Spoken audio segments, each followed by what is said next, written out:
Hello and welcome back to the Talking Leadership podcast series. My guest today is described as a futurist, demographer and social commentator. He is a National Statistics Excellence Award winner, a TED speaker and is regarded as one of Australia's foremost social researchers. I'd like to welcome to the podcast today Mark McCrindle, who is the founder and principal of McCrindle Research. Mark, how are you today, mate?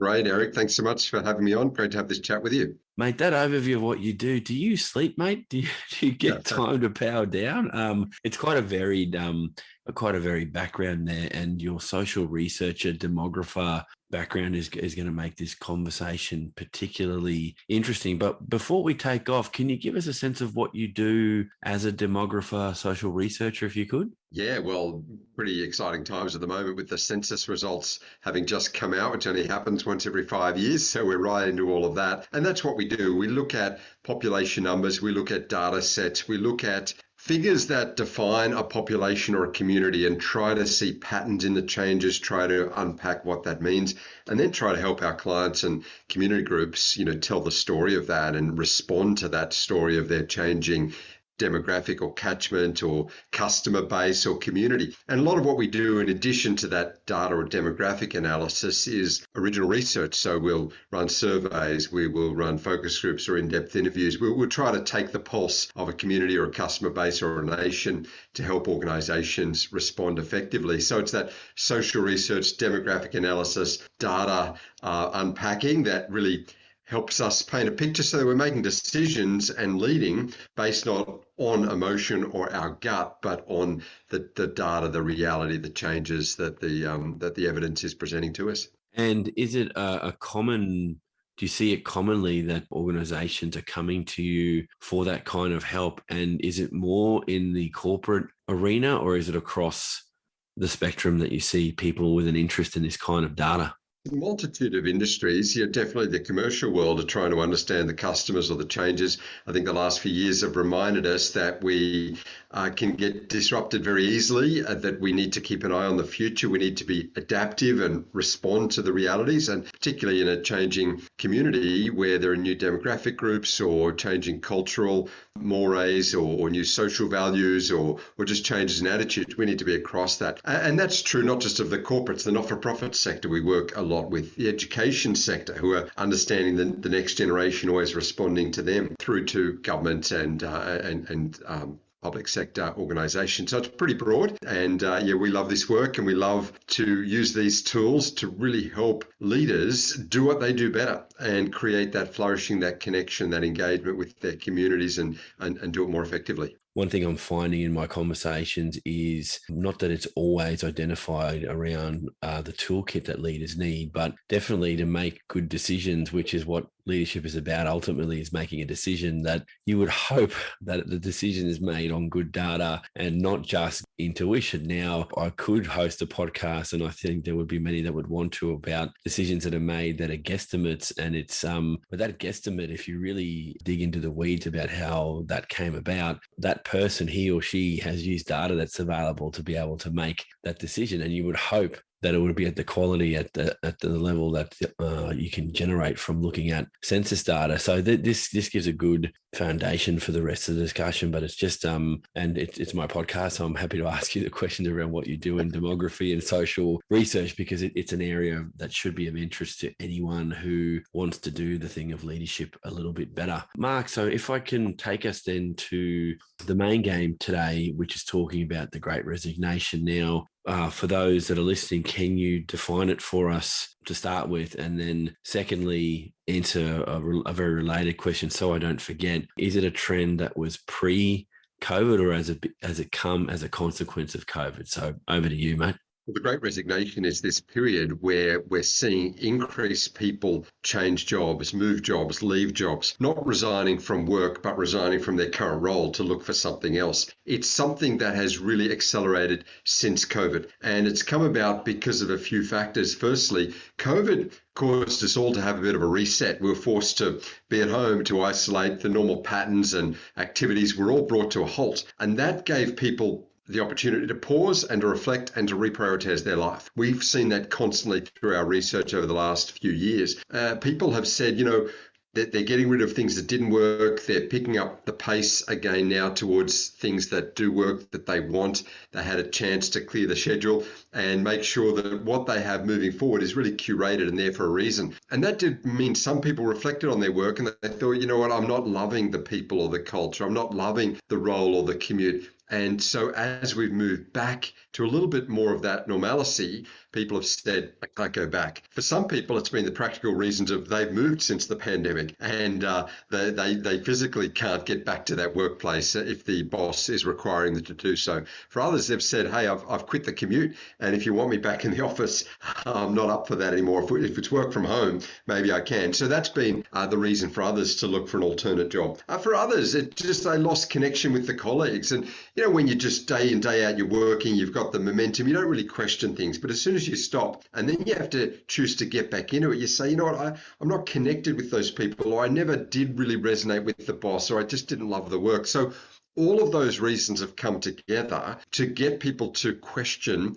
their employment and whether they want to stick around. And the other big factor added to this is economic, and that is that we have an employees market at the moment. That is that there are far more jobs vacant to be filled than there are people to fill them. And so the power in that employment transaction has shifted to the employee. So they have a great opportunity, if they're not loving their current role, to move, to find something. Seek, here in Australia, seek.com.au have just said they've posted the most number of job vacancies on their online job site of any time in their 24-year history. So that gives a sense as to the shortages that we've got in the workforce. And so unless people are loving where they're at, they can move without great risk and find another role. And as the economy continues to roll along, you know, that's a great option for them. Now, no one was doing it during the lockdowns, during the pandemic peak, during the uncertainties that we've had over the last couple of years, because no one wanted to take the risk. And hey, you know, things were fine working from home anyway. But now that we're getting back to it, for the priorities reasons, for the loss of connection with the work reasons, just because they've changed who they are or their study or what they've done, and also the economics are really driving people to seek new employment. To the extent that almost half of Australians said that they're going to look for a new opportunity within the next 6 months. Now, not all of them might take that up, but that's pretty significant if it ends up with that level of churn, a higher rate than we've seen for some years. The discussions that I've been having with leaders in very different sectors and people in the consulting world have suggested that we're going to have hybrid models of work now going forward as the norm. So complete work from home to complete work in the office or something in between. And given at the moment that it's the employees market, when that starts to change, do you think there's going to be another adjustment quite the other way where employers will force their view of how their workplaces should look? Do you see that coming? It'll take a little while before we move back to an employer's market. Firstly, we've got pent-up residual turnover. So no one moved, or not many moved during the lockdowns. Now, normally we get about 15% of the workforce per annum is the voluntary turnover. And so that's just what we would see in a given year. Now, we didn't have that 15% in 2020. We didn't have it in 2021. And so, you know, we can expect sort of a lot higher rates of turnover now because of the build-up that we've had in a few years where those that didn't love their job just have stuck with it. And the other factor is here in Australia, we've had closed borders for nearly 2 years. They're open now, but of course we've got a massive loss of what we would have had from overseas migration, filling those skilled positions. We are a labour market that really does rely on plugging those gaps from overseas, as do so many developed nations. And with the loss of that international migration, the skills visas, people moving around the world, even as countries like Australia open up, the rest of the world is still locked down, or much of it. And so we're just not getting the opportunity to fill those gaps with overseas workers. And so again, it's empowering local workers. But on the hybrid, that's exactly how we see it as well. The future of work won't just be us all working from home, even where it's not place-based. I mean, obviously, for place-based employment, you know, a school teacher or a retail worker, you have to be in situ. Healthcare and some of our biggest employers or the biggest sectors, you know, the trades, construction, mining, obviously place-based is core. But even for the many roles and industries that can work remotely, office-based, etc., we're not going to have people fully working from home. Firstly, because the last couple of years have shown that yes, we can do it,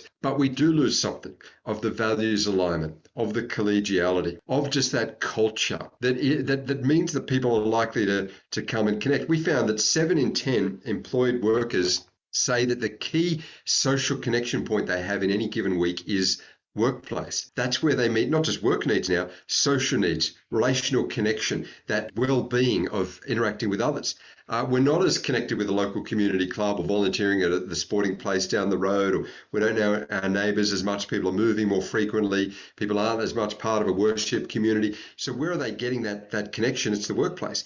And that happens best when we're a gathered one, not a scattered one. And so the future will be, sure, using technology to work a bit remotely, we'll have flexibility, but it'll also be us gathering together, maybe not 5 days a week like we used to know, but 2 or 3, and connecting. And so that's the hybrid model. That's what employers are wanting, because they are able to get that upskilling, that values, that connection, that vision casting, and of course the collaboration and innovation that happens best when we're gathered with people around us and a whiteboard and connecting. We can do it online, but it does happen collegiately, better when we're gathered. But also for convenience reasons, to cut down on commutes and just our lifestyle, we want a bit of work from home. So that will bring us to the future, the mix. That's what most employees want as well. And I think it's healthy for the balance in our lives also.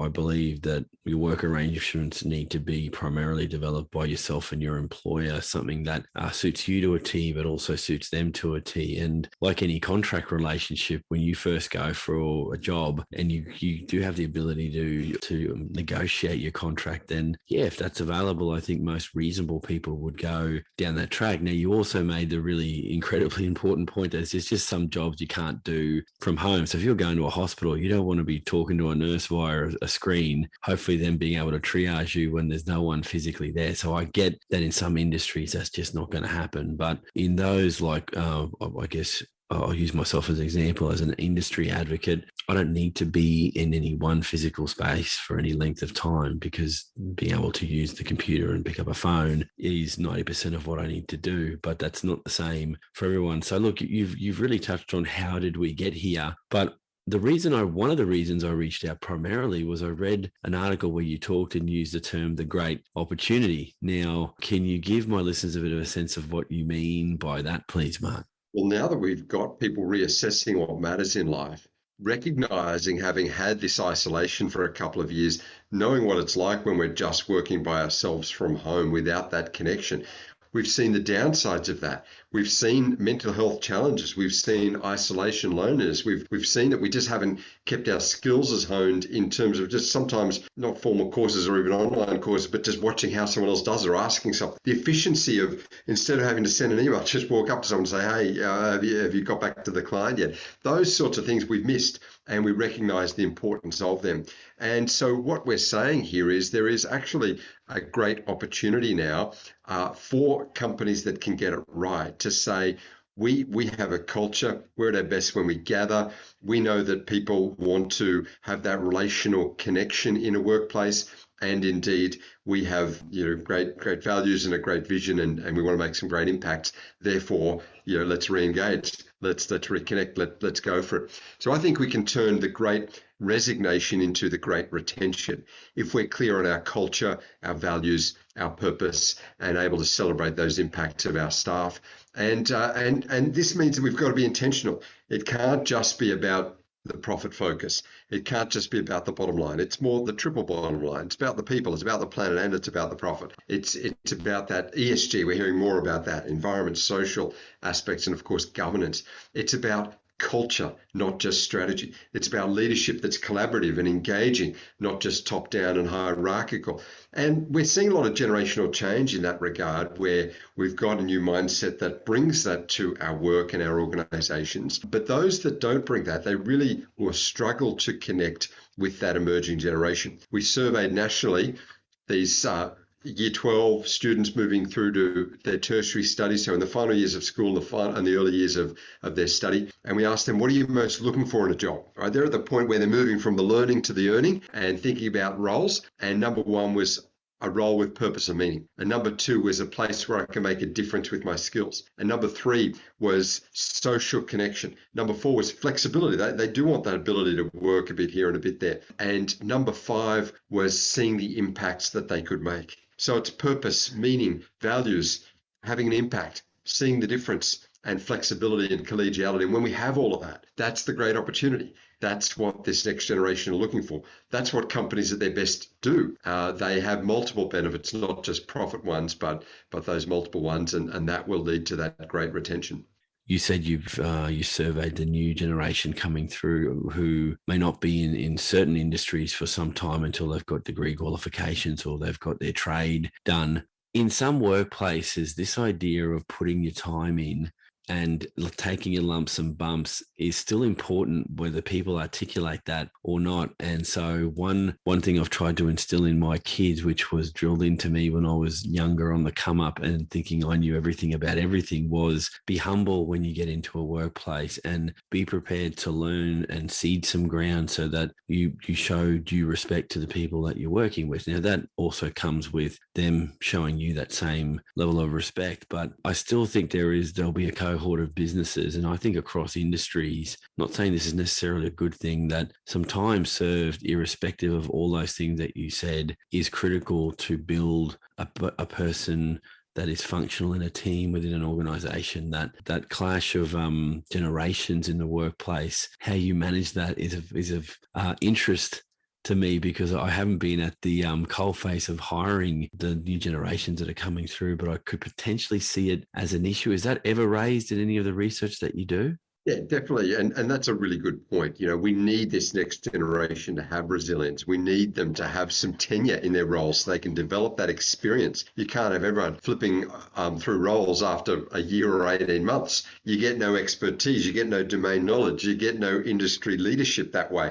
So we need that. And as you say, the lumps and bumps is part of that course.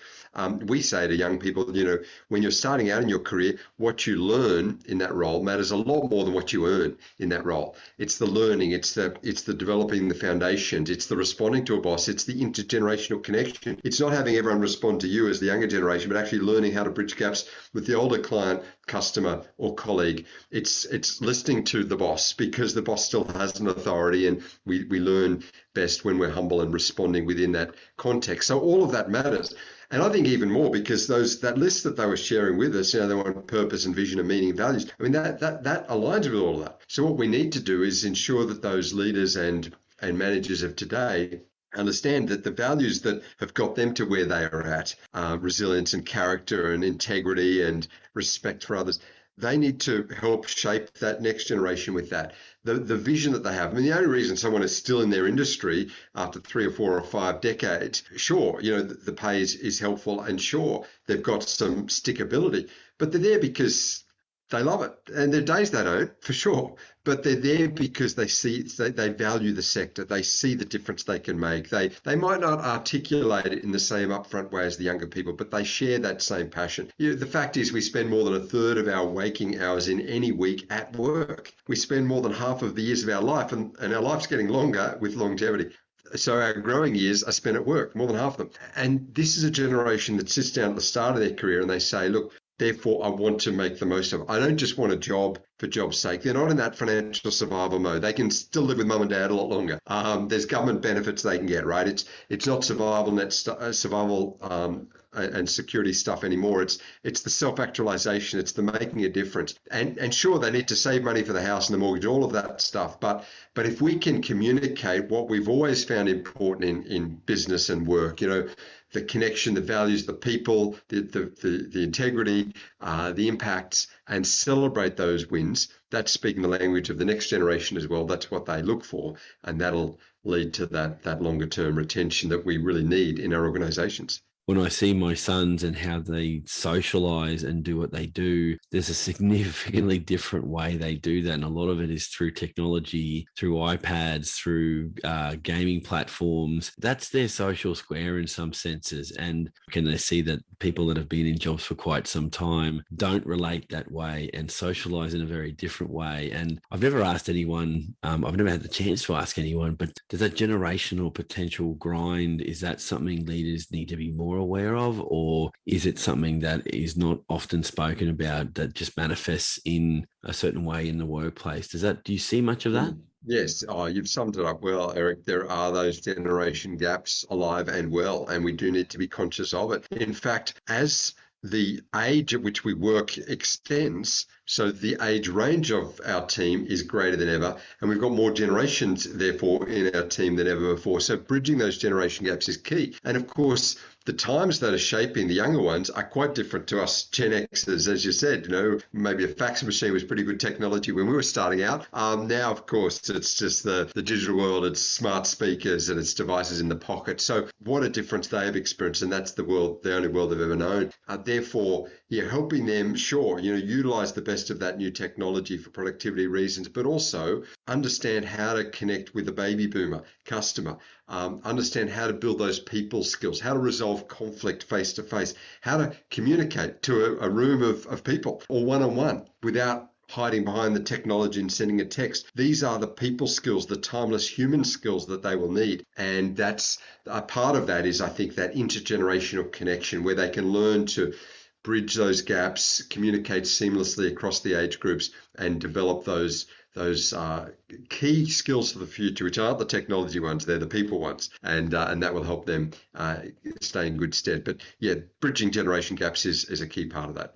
Everything you've said there really does lay in the domain of what do effective leaders need to be thinking about going forward. So a lot of the discussions I've had, an outright question is, what does effective leadership look like, and what does fit for future leadership look like? And these questions, these issues that you've been raising, which are all key at the start of a career, when you get into an organization at whatever level, I don't just mean young people, but potentially moving between jobs, is understanding those dynamics. One issue that's come up a little bit, and again, it's not necessarily given a name, but I think I know where this might be going, is this idea of being able to deal with conflict resolution in organizations. And that's about understanding what the social contract means when you're having a dilemma at work, and then at a more macro level, the complexity of the workplace is getting that much more in your face, that leaders need to be,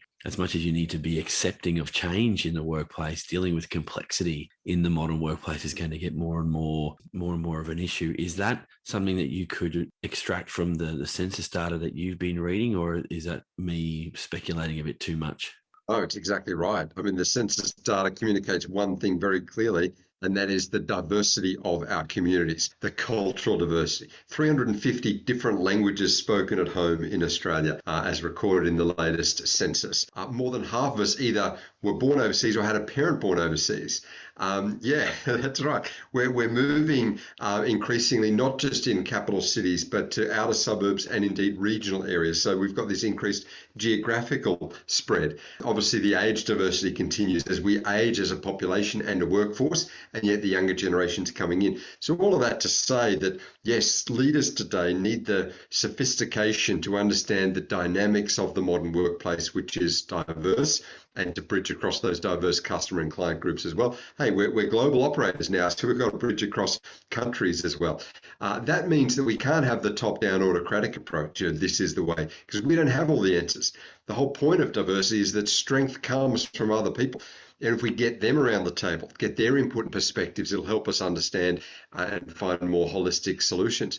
It means that we need to have really refined people skills. Now, yes, we need to understand the business and develop those business skills, but as we look to a fast-changing future, innovation, adaptation, entrepreneurialism, finding solutions is key. And again, it happens when there are more voices around that table than just ours alone. I mean, that's the whole premise of research. The company could solve the problem themselves or put down what they think the answer is, but how much better to survey people, to run some in-depth interviews, to get a sense as to what others are happening, because the more the voices, and assuming it's an informed crowd, it's a group that's representative of what you want to move towards, then there's going to be far better outcomes in that analysis than in what sits in our own head or from our own singular experience. So as leaders bring those refined people skills, as they connect across diversity, as they collaborate in flatter structures and empower and enlarge their team, they are future-proofing themselves and their organization.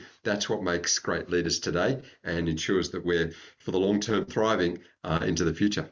Mate, that could not be a better way to sum up the discussion. Mark McCrindle, thank you for your time. But before we go, could you give us a bit of a plug as to what it is that you're doing now and a way for my listeners to reach you if they want to have a chat? Sure. Well, here at McCrindle, we conduct this research in various ways and demographics, and companies will come to us and say, hey, we need to understand our catchment or our client base, or maybe it's a survey to develop new product or test out this concept. Maybe it's just understanding the workforce and how engaged they are, or how they can reduce turnover or change their leadership. So all of that social research, data analytics, demographic assessment, that's what we do. And we either communicate that back to them in board briefings or presentations to their teams, or maybe it's a written report, or maybe it's a consultation program. But letting data guide the journey, discovering the insights, telling the story, guiding that for the future, that's what we're about. There's a lot of free information, podcasts, blogs, everything else on our website, mccrindle.com.au. So mccrindle.com.au. No worries, Mark. Thank you. For those listening, I've been speaking to Mark McCrindle. Thank you for following the podcast, and we'll catch everyone on the next episode. Take care.